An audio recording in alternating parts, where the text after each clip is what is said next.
Join me every month for the inspiration to find your finish line. Hello, everyone, and welcome to another edition of Find Your Finish Line, presented by Curad Performance, the official medical partner of Ironman. Find their far infrared kinesiology tape. You can get it for your training and your racing. Find it at Walmart, find it on Amazon.com, and at Ironman.com. This podcast is not only about you finding your finish line at a race and an event, but in life. I'll talk with people from all walks of life who have jumped over a lot of hurdles to get where they are today, both in life and sport. Their successes, hopefully, will inspire you. I've got a gentleman on the line and with this podcast right now that has successes coming out of his ears. It's absolutely amazing. It's my pleasure to introduce to everybody Barrie Shepley. Hello, Barrie. Good to be on with you, Mike. Not easy to find a weekend that you or I aren't at a race someplace. I know. And you know, when you take a look at your resume, Barrie, a coach, a mentor, an author of Chasing Greatness, which we'll talk about in a little bit, TV and event commentator, you've been to like 6 Olympics, dozens and dozens of world championships. How do you find the time to fit it all in?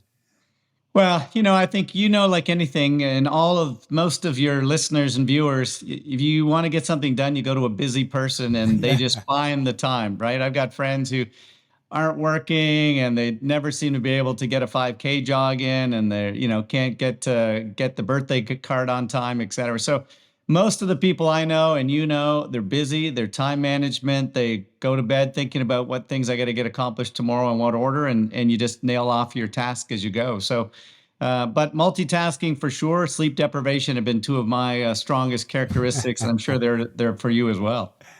Yeah, it's interesting on the sleep angle. People would tell me, "Oh my gosh, I only got like 7 hours of sleep last night." I'm thinking, "Oh my gosh, I'd be in heaven with 7 hours of sleep." That's a good weekend on an Ironman weekend to get the 7 between the 3 days.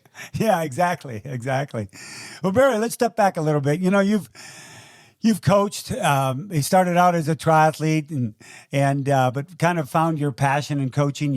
You've coached many Olympic hopefuls and Olympic champions. You've coached world champions. You've been at events over and over again. Why do you think coaching kind of came naturally for you? Well, I think the biggest factor was that if I'd only been 5 or 10% better, I probably would not have been where I'm at. And that is, I would have kept thinking, what, maybe if I kept training hard, I could actually get that Kona spot myself, or the World Championships or the Olympics, whatever that goal might be. And so pretty early on, and in the book, we'll talk a bit later, but there was a 1984 LA Olympics. I'm making vans in a place just outside of Detroit. Windsor is one of the automobile capitals of North America, making these vans. And the Olympics were on, and there was an Olympic guy who won the gold medal in LA, and he was, 20 years of age. I was so inspired by that moment. I said, I want to go to the Olympics. It was just the energy of seeing a whole factory getting excited, who generally don't say 2 words to each other. 8-hour shift, look down at your at your lunchbox, grab your newspaper, get out at the end of the 8 hours. They were so inspired that energy just spoke to me. And so for the next 16 years, I'm like, I want to get to these Olympics. And I realized very quickly, as I kind of knocked off the sports that I was thinking I might go to Olympics, that one I got cut from the university team. That one I couldn't get a second tryout. And so the coaching side of me spoke to me, because I saw athletes with talent who had no coaches. As you know, back in the 80s, the sport was just going. Maybe there's a race. There probably weren't too many officials. There were virtually no coaches in that era, maybe just a few. Dave Scott and all those guys were self-coached, or pretty much self-coached, Mark Allen and the guys. So I got into the sport at a very early age, incredibly lucky that I was heading into university. I tailored my next 5 years of undergraduate and graduate work all around coaching, physiology, mental, nutrition, sports injuries. And the beauty was I had all these professors that said, I've got some people in my class that really not sure what they're going to do with their life. Like every day you come in here and hound me. Like, how do I make a stronger hip flexor? How do I make this back muscle more supple? How do I get my range of motion for the swim? Whatever the case may be. I had a question every single day. And so I'm not sure if I tortured them or inspired them, but I was able to use that time as a developing coach in a sport that didn't exist. And probably the other biggest factor that happened was I started a program called Kids of Steel. And I was worried, as happens in most of North America, there still aren't a lot of kids who do triathlon. There are a lot of adults who do triathlon, but the pyramid's in the wrong order. Usually you see 1 million kids play soccer and a few older adults, or 1 million kids swimming or gymnastics. So I started this program, really short triathlons, and not unlike Iron Kids and, Weetabix Kids in New Zealand and the other programs. The Brownlees now have their own youth program. And in that very, very first summer, this is now 35 years ago, 12-year-old Simon Whitfield shows up at a local race. And for the last 35 years, we've been connected together, be it as coach, be it as mentor, be it as, we've done lots of clinics and things together. But I just happened to be lucky enough to kind of say, you know what, I'm going to keep doing these things. I crossed the line and, you called my name as I came in across the line of one of my Ironman races, but I got way more of a buzz helping other people. And even in the Ironman race that I did in Arizona, I remember all day long looking around the course, seeing my athletes and saying, look, there's an age grouper who's only 4 minutes ahead of you. You got to go here.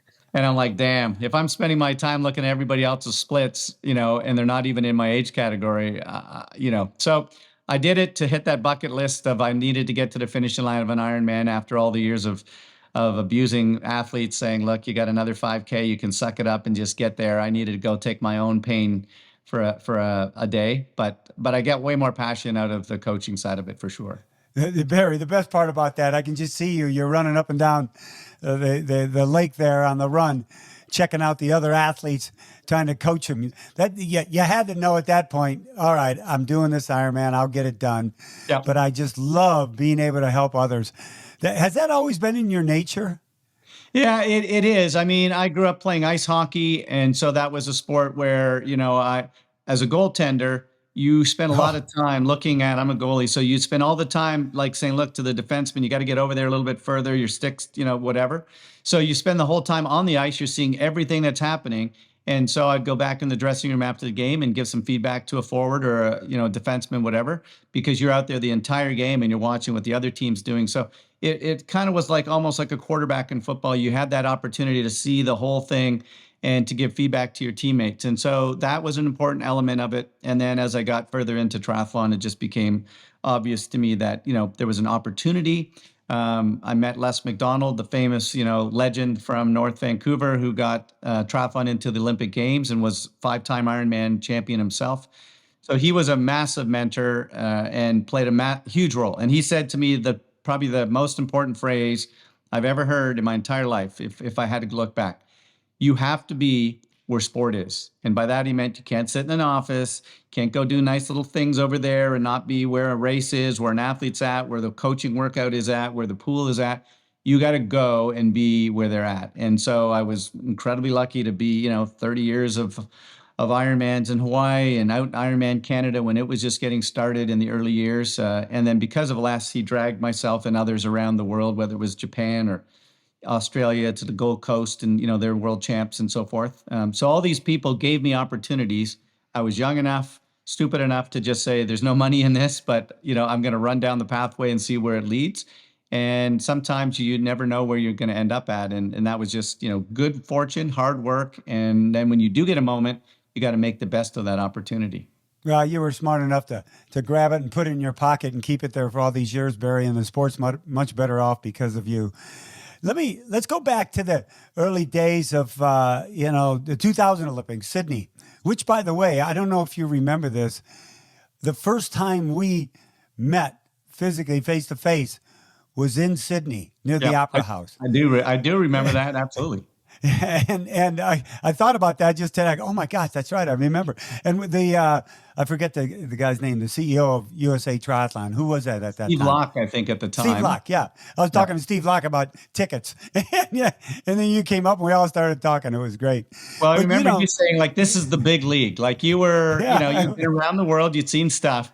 But for all of us, I mean, this iconic opera house, and and Les McDonald and the ITU board at the time, and the Australian organizing committee they understood something that triathlon has done. I mean, if you go to swimming, a pool is a pool in every place in the world. You don't know what city you're in. You just see this great swimmers, doing their magic that they do in an Olympic pool or world championships, whatever. Similarly, a soccer pitch is a soccer pitch and so forth. But triathlon, in my estimation, is like one of the few other sports in the world, like maybe the road cycle, like the men and women's marathon. It's a postcard. You get to show off this city. And they have done just a brilliant job. I mean, the Opera House, you're jumping off the pontoon right in front. The literally the all of the grandstands are filled with the VIPs and the athletes and the big screen right on the steps of the Opera House. You're coming down, Macquarie Street. You see the bridge, the Sydney Opera House Bridge in the backdrop. I mean, it was iconic. And now you get to show, wow, that is a pretty cool city versus you're inside a swimming pool. And I'm not taking anything from a swimming pool. I'm just saying that it doesn't show off a city the way triathlon can. And the Olympics realized that. If you think back, and I don't know if this was the reason they did this, but at the 99 World Championships, which were held in Montreal, the Australian women went first, second, third, fourth, fifth. And the Aussies decided to put women's triathlon, the very first event of the Olympic Games, in their city. I think, look, we just paid a couple $1 billion. Let's start off with a handful of medals on the first morning and get this party started. So we were the first event. And so it had some cool things. Starting it all off, but it also meant that some of the athletes, most of the Americans and so forth, did not go to the opening ceremonies because it's a 6-hour event to go to opening ceremonies and you're racing at 10 o'clock the next morning. Right. Well, the Australians, you've been to a lot of first-year events and there's so many glitches. But the Olympics, like I say, the big stage, but they pulled it off. They nailed it on the first year. And from that time, in my estimation, everybody else tried to live up to the standard of Sydney, which is a great thing for our sport because it put it on this pedestal that we always wanted it to be on. We wanted the world to know about triathlon, and Sydney is what really did it for us. Those early training days in Victoria, I was reading part of your book. You cherished those because everything was kind of new and fresh. Were you still kind of coaching on the fly then? Or because there wasn't a lot of other coaches out there, Barrie, and there wasn't a lot of books you could read. There was literally nothing on coaching. Almost anything that existed in that era was sort of like, listening to what Scott Tinley and Mark and Dave and the guys were doing around mostly Ironman racing, right? And so the challenge was suddenly, think back, it was 93-ish when they went to draft legal racing. And that was an iconic moment, for your viewers, because I remember at that moment, within days, Laurie Bowden, Lisa Bentley, Peter Reed, just to name you three athletes who said, look, I don't swim fast enough to be competitive, in my estimation, in ITU racing. Heather Fuhr, same thing. I remember taking Heather Fuhr to world championships in the 90s. And so 3 or 4 of those athletes, but many others after, but they were brilliant because they were so smart strategically and said, I don't think I'm going to make that Sydney Olympic team. I don't swim fast enough. But boy, can I bike and run like nobody's business. And so those 4 particular athletes, all moved to long distance almost overnight and have had some of the most incredible careers you could imagine. Many others fought it out for another 5 or 6 years, thinking maybe I can get my swim fast enough and I can make that Olympic team. And many of them never did make Sydney or Athens after and, got into long distance, but they lost probably 5 or 6 years. So when I was out there coaching at the time, I realized, look, no, in my estimation, there's probably only 2 or 3 coaches in the world, triathlon coaches, truly, who I would say are like above 8 out of 10 in the swim and the bike and the run and the nutrition, et cetera. And so I took the approach, look, I don't think that one person can do justice personally to the sport. I think you need a team around you. And so immediately we had the luxury, because Victoria was a place that the Commonwealth Games had been, all these world-class coaches and facilities, the Olympic cycling coaches were there and so forth. So I took these people on, begged them to be my mentors over that year plus. And so we had PhDs, we had Olympic coaches in other sports like 800 meters running and cycling and so forth, that all said, this is a stupid kind of thing, but this guy's enthusiasm is so whatever, we've got to get involved. And Simon Whitfield was there and Mark Bates and many other incredible athletes who eventually went on to either Olympics or huge success. But it was an opportunity, in those early days when there was no federation overlooking us because they gave us no money. They didn't really know what the hell we were doing. Okay, if you crazy guys want to kind of all get together. So literally we had to pay for our own pool time, which pretty much was zero because I begged the guy who ran the pool I said, look, I'm looking in this 50-meter pool, and every day for 2 hours, there's 3 gray-haired ladies doing front crawl, head up, and the lifeguards are bored. And we literally found a dozen houses that took athletes for free to live because, as you know, it's expensive when you're a 24-year-old. You're still paying off your college fees, and now you're trying to figure out how you're going to move to another part of the world to train. And so the biggest expense was living. So I spent 2 weeks with a couple of athletes, and we went door to door, and we found eventually a dozen families, absolutely complete strangers. They didn't even know what triathlon was. I can still remember, these people, and they said, "Look, I have a granny flat in the basement, or my kid's gone to college. You can have their room." And these people still today have become friends of triathlon, and they come out and they watch and they are supportive. But our sport has always relied on fantastic volunteers, whether it's the volunteer at the race, the people, the mad dogs down in Florida, St. Pete's, that take all those athletes home all the years that have been volunteers and homestays. So we've always relied on that. And I just got lucky that I said, I'm going to beg these people in Victoria to, take home athletes. And because of that, a couple dozen athletes could move there and have a free place for 8 months to live.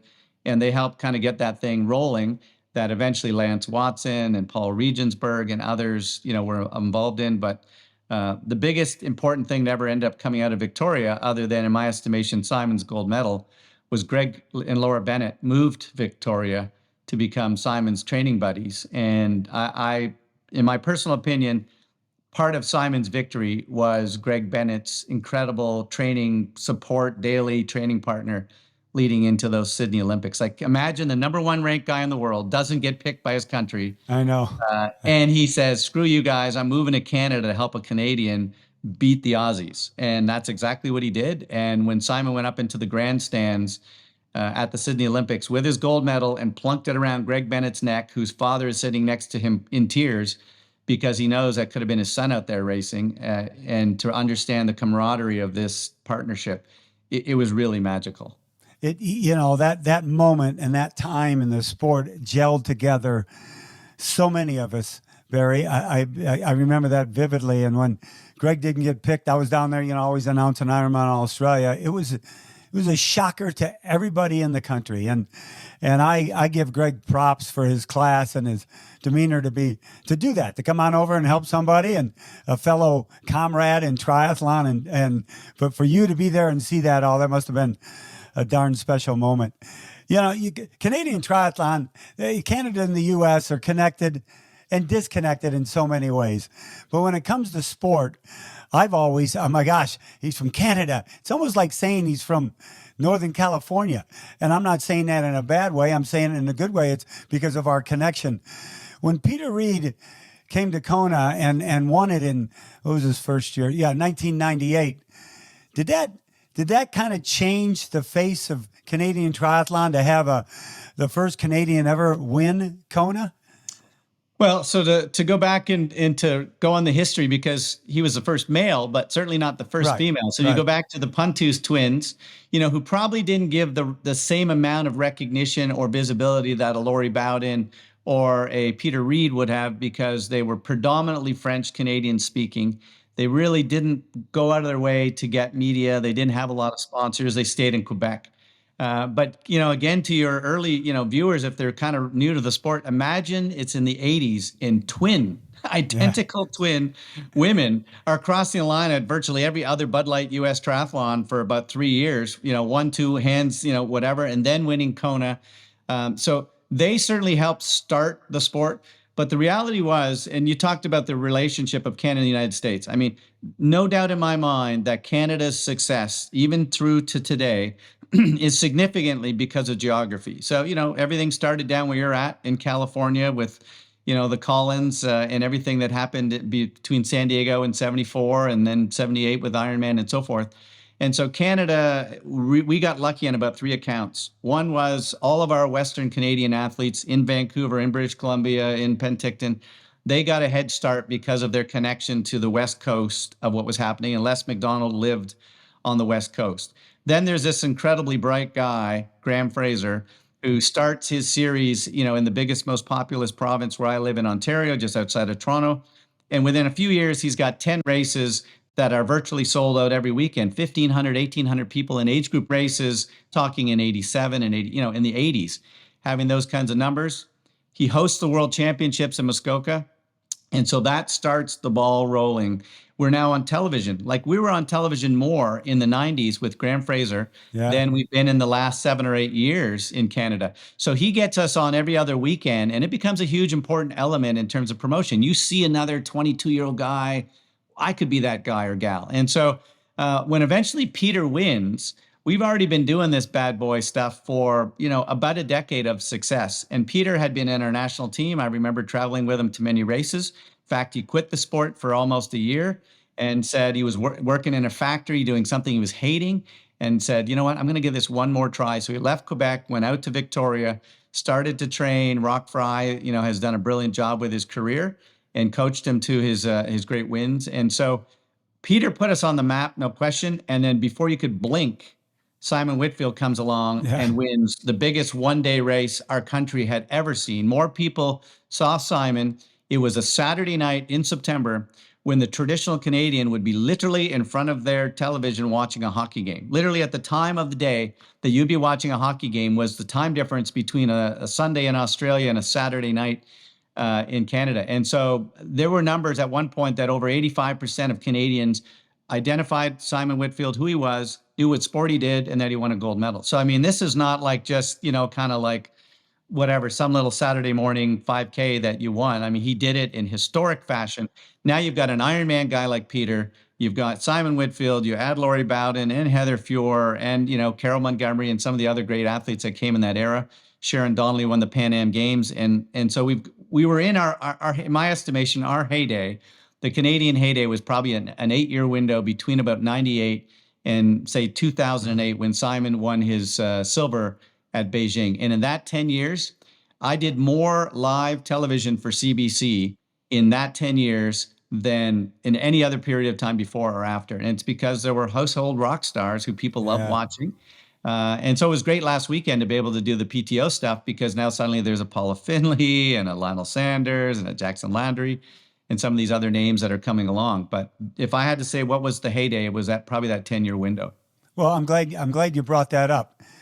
Being a part of the sport for a while, as you have, the history is always our foundation.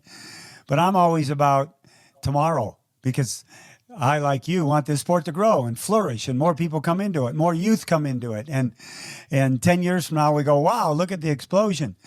What do you think's happening right now with the sport, with all that? Now that the PTO is putting stuff on TV, there's larger prize purses.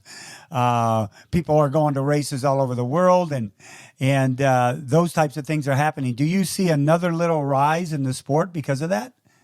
Well, I would say, if I took a look between like 95 and say 2008 or 9, it was crazy. You literally just open up a race entry and it sold out, within minutes. New races were starting all over the world. And I think maybe as a sport, and I say we collectively, you, I, every race director of federations, maybe got a little lazy and a little complacent, thinking, hey, we're just going to keep seeing double-digit rises. And we know that did not happen. So that was an issue. The second element that I think started to happen in there were, prices rising. We got to understand that, there's a certain dollar value that everyone has to spend on their weekends away and how many races. So I think that was something that occurred, et cetera. And then you add the pandemic in. But I'm really optimistic. I'm like you. I believe that good things can happen. There's a whole bunch of people around the world. More people now are doing a triathlon in more countries than any other time in the sport. But you add now the Super League, and then you add in the PTO and the amazing things that they've done in the last 24 months. You add in the wonderful stuff that, Ironman has done for 40 plus years in terms of inspiring, et cetera.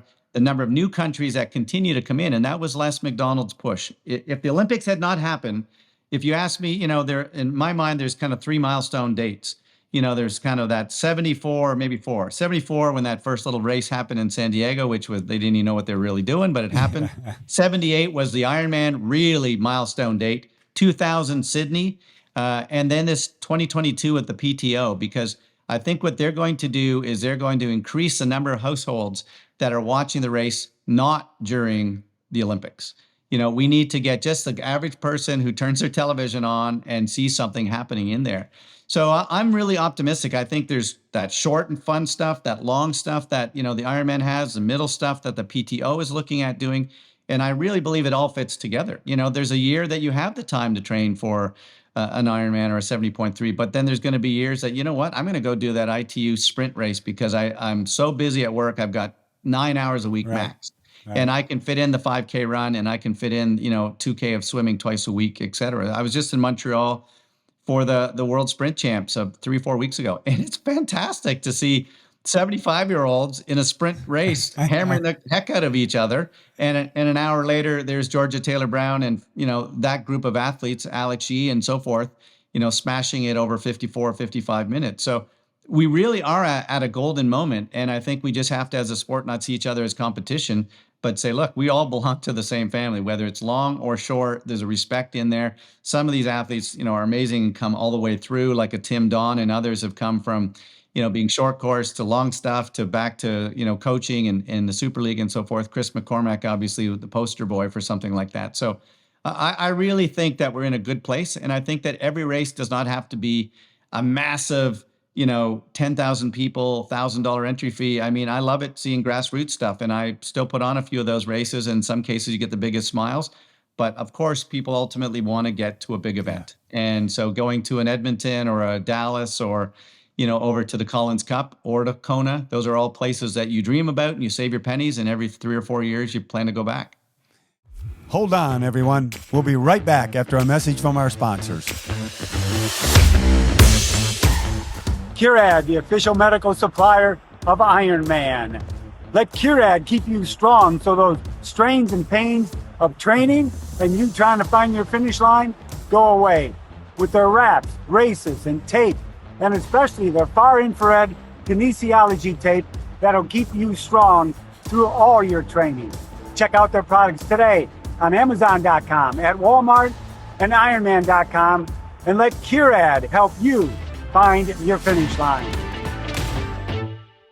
So heroes, we talked about it earlier, the ones in our sport that are up there. They've created it because of their performances, but nowadays, on your opinion on this, with social media, Barrie, all over the place, obviously some athletes are on it more than others. They're promoting it more. They probably got people helping them so they can get more likes and get more viewers and all that good stuff.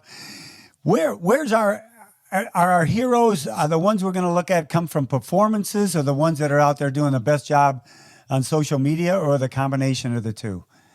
Well, I mean, I think the absolute rock star will be, a Lionel Sanders, a Christian Blumenfeld, a Flora Duffy, who, bring you to the other side. You get to see how they are as a person away from the sport, their personality, what they do, how they prepare. And then you can never get away. I mean, there's magic of being able to, on the day, close the deal, win the race, whether that's an Olympic swimmer, Ladaki or whoever the case may be. Like, you want to, for me as a just fan, I love to see all the social media stuff. And there's some people that are way better at social media than they are as an athlete. And they understood that. I mean, they literally understood that, right? They go, look, I can bring a certain value to my sponsor by getting eyeballs. And on the race day, I'm going to be 20th. But, I'm a personality. I'm going to hang out after and go to the pub with you guys, or come over and shake your hands of your age group athletes. And there's a place for those people. That's important. But the ultimate rock star is going to be the athlete who has social media and can be on the podium or challenge, virtually every weekend. And these are things that Dave and Mark and Karen Smyers and that bunch didn't have as a luxury. They had to rely on the television and the odd magazine that would come out once a month to tell their story. But now you literally can go and see what a training session looks like at altitude with, the Norwegian boys or whatever the case may be. So I think we're in a great place as viewers. And it's probably more complicated for the sponsor to figure out, where do I put my dollars, because I could get somebody who gets me some eyeballs but can never win. I can get somebody who wins but is antisocial. How do I get the mixture? And I think the brightest athletes get that they got to play both of those roles, and they have to save some energy. And I've watched the best guys in the world. They either have managers around them, or certainly people that appreciate that I got to get you in for this interview. And there's some people that are going to, tell your story, and we need to spend some time, even though it would be easy to go back to the hotel room and just want to save your legs, Right. whatever. But, the Brownlees of the world have always done. Gomez and Gwen Jorgensen, all those people in my career, they spent their hour and a half at every race to come and do the interviews, even though they would have preferred to go put their feet up and rest. At Ironman Lake Placid, Barrie, last weekend, Heather Jackson came in second behind Sarah True. Sarah had a tremendous race, and Cody Beals won the men's. But the Heather Jackson story is, it's now about 10:45. The race finishes at midnight. I get a tap on my shoulder, and it's Heather standing behind me on the stage. Mike, I'm here. I'm here to put medals on, okay? Just like a fresh new rookie. I go, okay, Heather, that's great. So I told the crowd, Heather Jackson's here putting medals on every, two-time winner of Lake Placid. And that speaks volumes for that athlete. And she was there until well after the last finisher came in doing that, and the crowd just adored it, and we all adored it. She's such a rock star. I spend the winters in Tucson, and that's where we literally swim in the same pool every day. So, I watch her work ethic there. But, when Ashley Gentle needed a place to stay when she came to town, Heather Jackson put her up. When Paula Finley and Eric Lagerstrom needed a place to stay for 2 or 3 weeks 2 years ago, they were at Heather's place. So, she's not just an incredible athlete, but she's just a really amazing woman who gives of herself and understands that, she's incredibly talented, but, the world's more than just somebody who can go fast. I mean, you want to see somebody who inspires you in other ways, not just how fast they go. Right. Well, Barrie, let's jump into, there it is, baby, chasing greatness, of passion, perseverance in sport and life. You wrote a book, and I kind of know what that's about, and it's a tough process. Tell us, what was your objective of sitting down and putting this together, Barrie? What'd you want to accomplish? Well, kudos on your book, because watching incredible people like yourself and, Emma Carney and, Siri Lindley over the years and those kinds of books, you never fully appreciate how many stages you go through. And so after talks that I would do, clinics and so forth, people would always say, I'd love to hear more about that story. But, the clinic's an hour and a half long or something, and you couldn't get into other stories they were asking for. So on those massive airline, flights, 17 hours to get to South Africa and so forth, I would use my time to make little notes and start to write. So I had probably 8 years of writing just on airplanes. And then the greatest thing that ever happened to me was the pandemic. I had to spend in Canada, each time you come back in the country during that era, you had to go 2 weeks in quarantine. So I was down at the Daytona Challenge race, boom, back 2 weeks into quarantine when I came back to Toronto. So I had 6 weeks over a year that I literally was by myself for 24 hours a day in the basement. My wife would put a pail of food at the top of the stairs and say, see you in 24 hours. So I had nothing to do other than just write. And so it gave me that quiet time that you and I never can find, because you're coaching or announcing or helping at charities and so forth. So I was stuck. I couldn't go anywhere. So I wrote 95% of the book, or rewrote the chapters that I had done some stuff with. So the objective really was, felt so blessed of all of these incredible people, like yourself and like the Daves and the Karens and, the Miles Stewarts of the world that I've had the chance to meet over the last 35 years. People I still don't think fully understand Les McDonald's incredible, thing. I mean, some people do, but, this is the man who literally, as a volunteer, started the ITU, got us into the Olympics, and he's passed now, so he can't speak for himself. Some of us need to speak for him. And we're literally, in my estimation, are at the end of the first generation, i.e., the James Wards and a few of those people have passed, but basically the people who've been a part of our sport since day one. Sister Madonna just had her, I think, 92nd birthday. All the legends are still here. And before we lose them, I wanted some of these stories to kind of get out. I mean, I've had those relationships with those incredible people. And so partially I wanted those who maybe haven't been as lucky as I have to be around the world and see those people, meet them, see the events, watch, Ali Brownlee drag his brother across the line and Cozumel at the World Championships. And then the crazy stuff that goes on that you and I know happened behind the scenes that we try to make look nice and smooth. But, 30 minutes before, you had no microphone working down at the lake, or, there's a tornado headed towards your race venue, or in some cases, a fire out in Penticton. They got to change the course 2 days before. All of those things have happened in our careers. And you had to have resiliency, both as an athlete, as a commentator, as a coach, as a spectator. So there's a million stories I could have told that, are negative. There's probably not one in the whole book, because there's so many incredible people that you and I run into that inspire us. And the book is not just about triathlon. I had a young man, for example, who was in a really bad work accident. He was 20 years of age, getting ready for college. He had all these scholarships coming his way. One of the best 110-meter hurdlers. He could have been a baseball scholarship in the States. And he ended up being literally paralyzed in an accident at a workplace situation. And he could have just got angry at the world. He's now down on a scholarship at ASU, at Arizona State University, in a Paralympic program. CA Challenge Athletes Fund have supported him, and he's looking at the Paralympics. And he spent 3 winters with me, and watching him the first time he arm cranked to the top of 26 miles of Mount Lemmon. When I know great cyclists who struggled to get there, I had tears in my eyes, because this had been a 2-year project of his. So the book itself hopefully inspires some people, hopefully gives them a sense of the crazy journeys that people like you and I go on, and the amazing people we get to interact with, and to know that their journeys are never straight lines. Because you see somebody at a finishing line. There's a story in there of a 70-year-old that I coach, and right now, literally tomorrow, we're out for a 100-miler.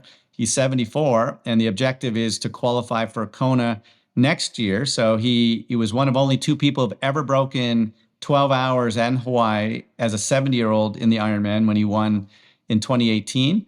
And he wants to be the first 75-year-old to ever break 13 hours in Kona next year. So this guy had cancer. He could have packed it in. The cancer could have taken him. He could have just said, look, I'm in my 70s. I'm going to, whatever. And right now, I got a 74-year-old guy who's getting ready for next year's Kona in 2023. And so that's what keeps you and I inspired when you see these people. And so the book is filled with all of those stories. Of course, the Sydney Olympics and the Brownlees and Gomez and, the Gwen Jorgensens. I mean, one fast story about Gwen. The head of NBC Sports happened to run into me in the cafeteria in Rio and said, people tell me you're the triathlon dude, like, come here, we got to talk. So I don't know this guy. I didn't even know at the time he was the boss. Anyway, I go and sit with him at a table, and he says, we have to make a decision tomorrow. We're either sending our A team to triathlon to cover this Gwen Jorgensen, or we're sending it to gymnastics, and sending the B team to triathlon. Is Gwen going to win the race? Because that's going to decide whether we're sending the more cameras and more people and whatever. So anyway, he's asking you to tell you yes or no. What's the probability this girl's going to win? Not just kind of get on the podium, because in America you have 82 gold medalists by the end of the Olympic Games, bronze, whatever. Like in Canada, when we get a gold medal, we do a parade for a week. But you've got so many great swimmers and track and you name it. So ultimately, I said, look, I believe where she's at in her career, where she's at this moment, this course, she has a very good chance. And obviously the Nicholas Birricks and the Flora Duffys were all in the back of my mind, but I really believe it was Gwen's moment. So anyway, he sends the A team. I walk out of the booth after doing the announcement. I just happened to see him coming down the hallway, and he just kind of thumbs up. Yep, she won her gold. Good on you. And his job's now to find the next sport that they're going to win a gold medal on the next day. So these are all these fun, crazy things that you never could have imagined when you come from a town of 2,000 without a stoplight.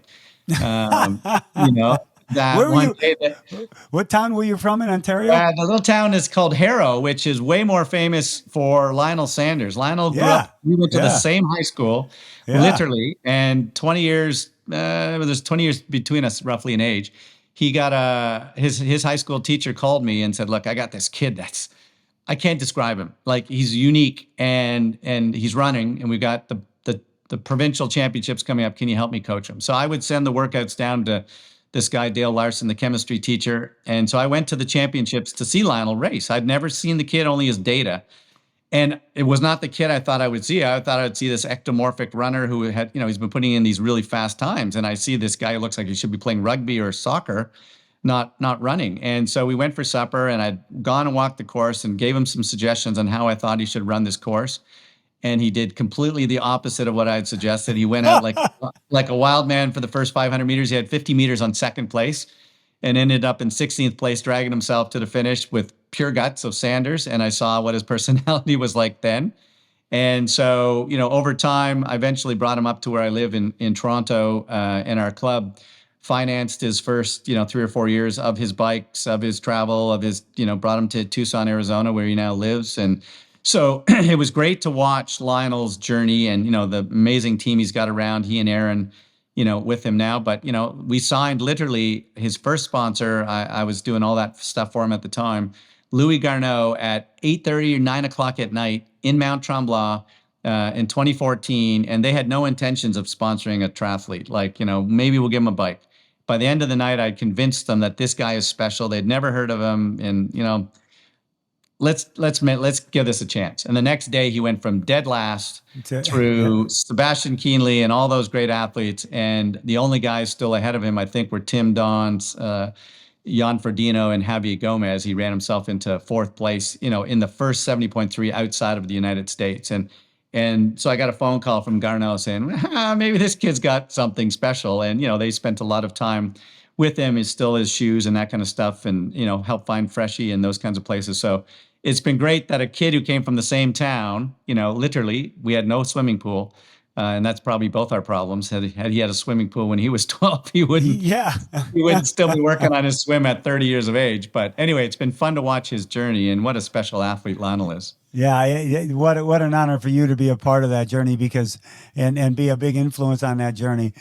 Lionel, I think, is one of the freshest things that's happened to our sport in a very, very long time.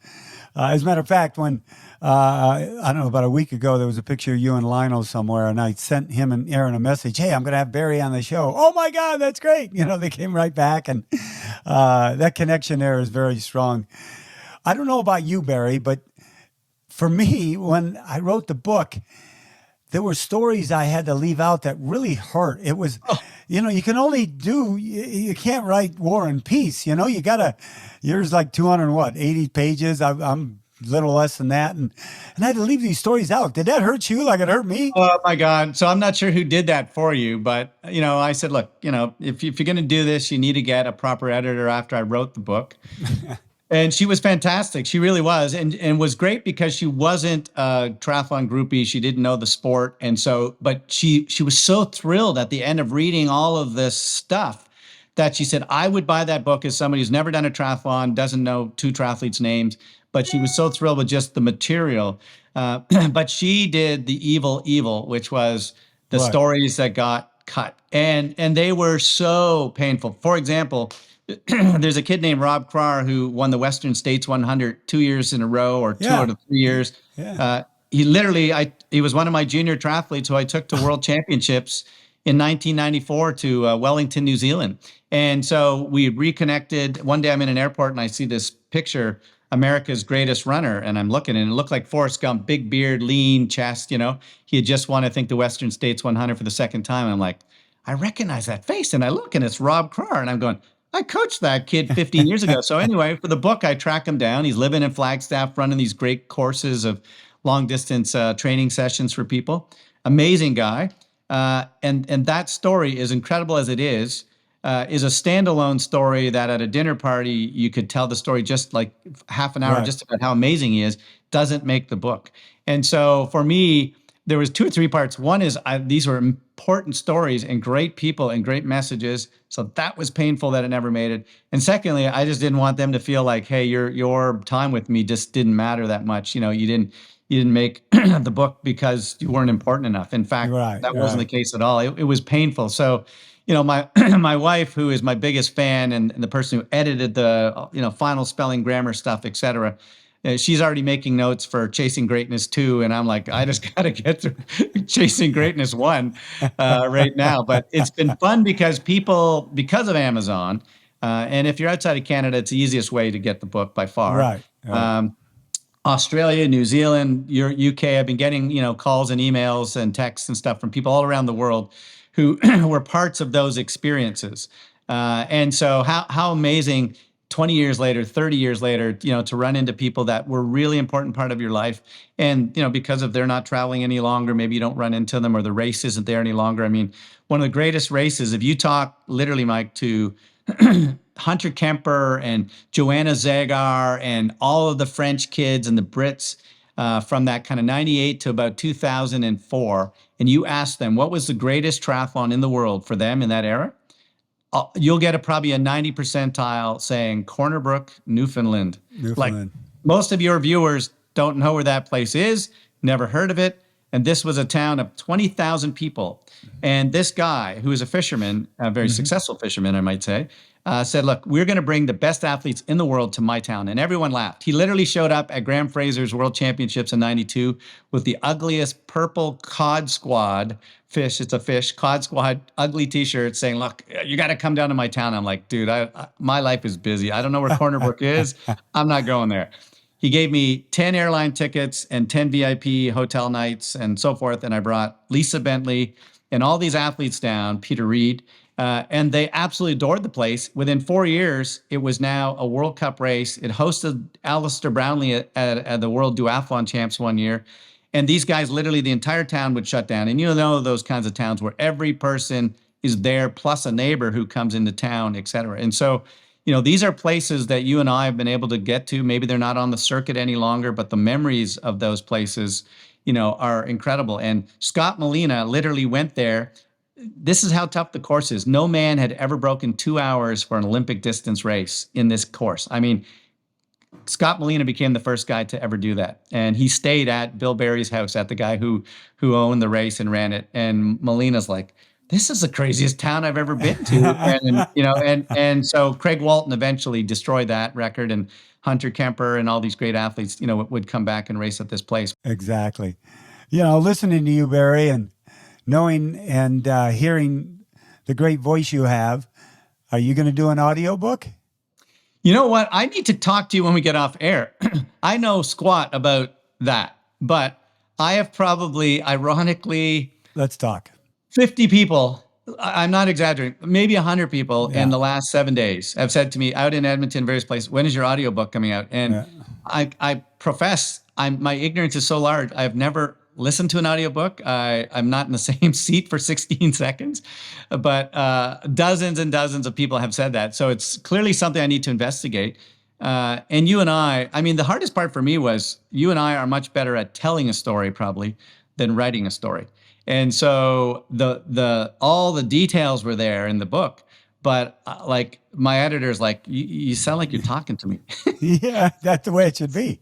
Yeah. And so in the end, I think the audio stuff will be easier for you and I to do, but at least gives me a script to get started at the very least, in there. And so it is something that I have to take a look at. This technology is incredible. And people who sit on bicycles and ride for 2 and 3 hours on their trainers and long car rides or airplane rides are saying, look, this is exactly what I'm looking for. And don't worry to all of our Find Your Finish Line listeners out there. We're talking to Barrie Shepley. I'll work on them to get that audiobook out. That would be fun. Well, you have pushed me over the edge. I'm going to make that happen because to hear a writer tell me that means that all these other people weren't exaggerating. Yeah, they're not. Trust me. Barrie, what advice would you give to age groupers and pros alike, but mostly the age groupers? Obviously, they're juggling families and work, and with the pandemic and the races being canceled, being deferred. So many people came up to me on Lake Placid. I've been waiting 3 years to do a race, and on and on and on. What kind of advice would you give to those age groupers so they can keep that positive attitude and keep moving forward? What's Barrie Shepley's advice? Well, I mean, I think there's 2 or 3 things. So, one of the things that I don't believe you need to do every year is go bigger and longer and faster and whatever the case may be. So I'm dealing with some athletes right now going through, relationship and work issues and kids that are, having some challenges with their, the parents worrying about the time to invest back in their kids. So to me, this should always be about fun and lifestyle. And it always makes me sad when I see somebody who's a spectacular athlete, 7% body fat. I mean, they just did a 9:47 age group Ironman finish, and they're like pissed at themselves because they wanted a 9:32. And I'm like, my God, that's your biggest problem? Like the freaking Ukraine right now, there's a guy in a cement bunker who doesn't know he's getting food tomorrow. And your thing was, well, I was 12 seconds slower on my, my kilometer time in the last 5K, et cetera. So I get high performance. I totally get that. I have this guy who wants to break 13 hours at 75. We're going to treat this just like it's Simon Whitfield or, the young stars of today that are trying to go out there and do their greatness. But I think it's important to go back to the first principle. Like, we all did this because we love to exercise and we love to spend time with our friends. And boy, isn't it great to be able to like feel like you're 15 or 20 years younger than some of your classmates who you ran into and said, my God, that other 60-year-old dude looks 83 in it, the way he acts. And, you're out there hiking with your kids, or in your case, your grandkids, whatever the case may be. So I think that you first, every year should go back to like, how are we going to make this fun this year? Like that is critical in my mind. And I've talked people out of Ironman races and 70.3s and marathons because I knew this is going to be an absolute hellhole 6 months. You're going to hate every session of it, but you feel an obligation that you did a half last year and you now have to do an Ironman this year. So I literally sit down and try to talk to people about their motivation, the amount of resources, how much time. That's a critical one. You might have the time, but your wife, is got some illness right now, or you're taking care of your mother-in-law, and that you're just not going to be able to get those long bike sessions in, and you're going to be feeling stressed about it for the next. Why not? Let's go back down and work on speed and do a race that's going to take 1 hour, the sprint triathlon, and that will. So I move my guys up and down on a every 1 or 2 or 3 year basis, totally based on just how much time they have, motivation, et cetera. So when that 70-year-old, broke 12 hours, it would have been easy to go back the next year because he already had a qualifying spot. Yeah. To go back and try to go even faster. We said, look, you know what? We took a lot of energy out of you and your family and so forth for that year. Let's go and do some shorter stuff for a year or two and rebuild, et cetera. So I would say make sure that it's fun. Find people that you enjoy spending time with. And so, I've got clubs that I've helped develop all around the world. And the most enjoyable thing, if you talk to almost any person, it's the journey of getting to that race. The guy or gal that they went out and did the long swim with, or the bike. And in our case, in the club that I coach in Canada, like probably every year, there's about 20 people I identify who say, it's not my year. And I go, perfect. I have the job for you.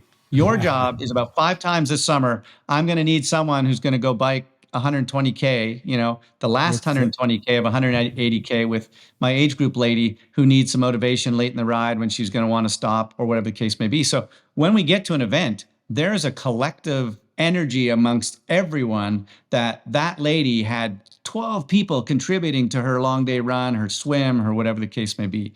So I think sometimes when it's not your year to race, be the training partner. You're still training. You're getting all the benefits of cardiovascular and the fun. And in fact, some cases, people actually end up being happier, and one of my favorite memories is one of your greatest athletes. He's my favorite guy in the world, Doug Freeman, was on the Olympic team way back, or tried to make the Olympic teams in 2000, 2004. And he had just missed making the Athens team. He was, really bummed. And I knew he was sitting at 110 degrees in Austin, in Tucson, Arizona, not training. And I called him and said, I've got these 18-year-old kids who need a big brother to come and kick their ass for the next 3 months, and brought him up to Canada. And he did such an amazing job that my guys had phenomenal seasons.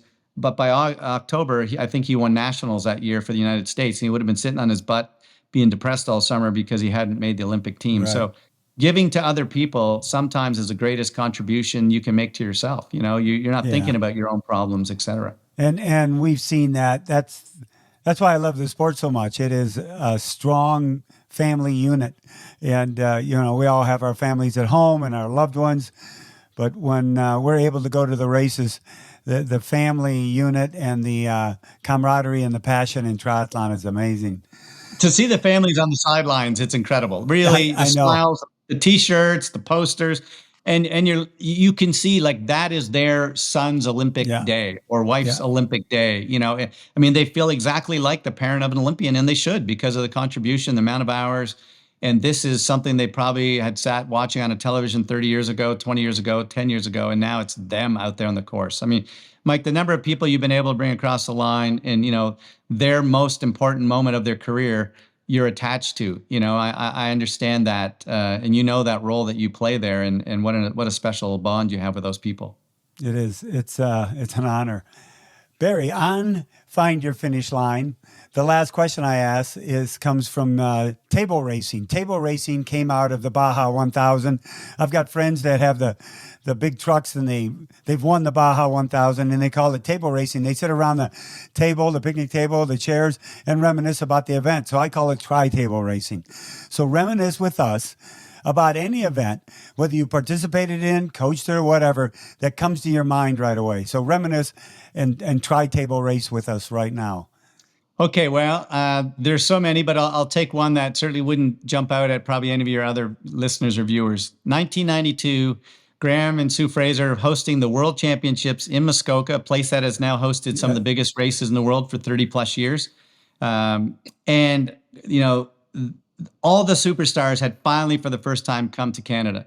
Simon Lessing wins the race. McKillie Jones, wins the race right in front of this big, beautiful hotel. A beautiful fall day. Some of the greatest athletes who've ever done the sport in that era were racing there, and Rob Burrell and Mike Pigg and all of these athletes, of that era are racing out on the course. I had my first chance to announce live a World Championships. So I'm at the finishing line doing the commentary for this event, seeing the athletes coming in all day long. And so, first of all, that was my first feeling of being connected to that greatness. I mean, you watched it, but now literally you're having a chance to bring, Simon Lessing across the finishing line, McKillie Jones in across the finishing line.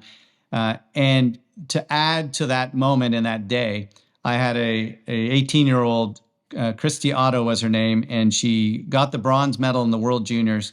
And I've coached her since she was 13 years of age. And so to be announcing, bringing her in across the line for her first medal at a World Championships, and she was in a battle for third and fourth with a gal named Sarah Harrow from New Zealand, I think, if my memory goes back. So, that whole era was just the breakthrough. And when I look back at the results, Cameron Brown was a teenager winning a bronze medal in Muskoka in 1992. And now he's a 50-plus-year-old, who is still kicking some serious butt. And how many times on the podium in Hawaii, and a dozen or so of his wins in New Zealand.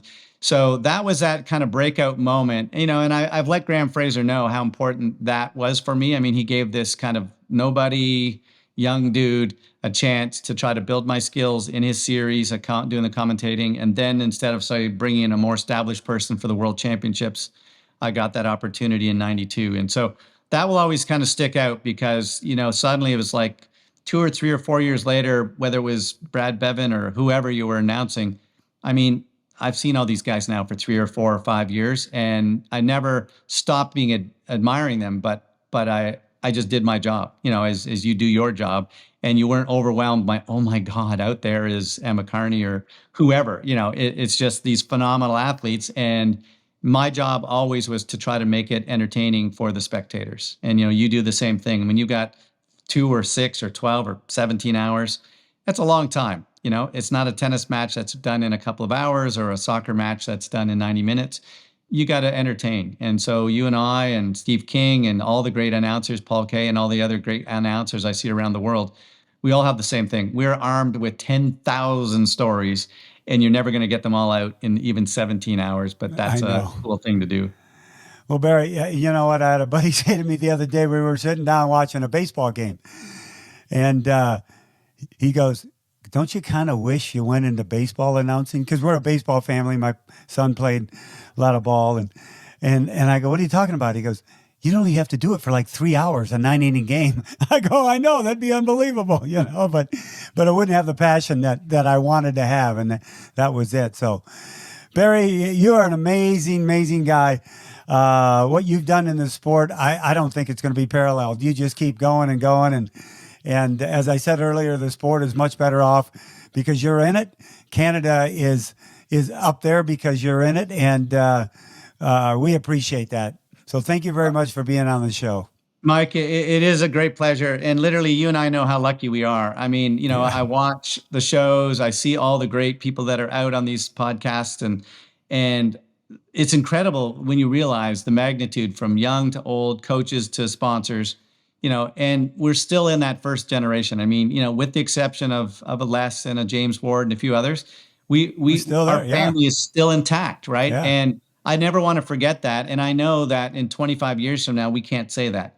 We will not be able to say that all of these pioneers that played those roles are still here. And so sometimes you just need to step back and say, let's just have a party here. Let's enjoy this person. And I know that you're seeing it as I am when you get to races right now. The absolute pure joy of people who maybe took it for granted that they're going to see you in another 3 weeks or 6 months or whatever, hadn't seen each other for 2 or 3 years, maybe lost some training partners because they stopped doing the sport or, the pool was closed or whatever. So Chasing Greatness by Barrie Shepley. Hopefully some of your viewers will think about it. Amazon will get it in your house in about 24 hours. And I'll work on them, everybody, about that audiobook. Okay. Awesome. I will credit you as the dude who pushed me over the top for sure. Barrie, thank you very much again. And thank you, everybody, for tuning in to another edition of Find Your Finish Line, presented by Curad Performance Series, the official medical supplier of Ironman. You can find it on Amazon, at Walmart, and Ironman.com. If you enjoyed the podcast, please leave us a review. Obviously, you can pick it up on Spotify and all the channels, or go to MikeRiley.net and pick it up there. Thank you, everybody, for listening. And as always, remember, you're the cause of your own experience. Go out and create great experiences for yourself. Aloha.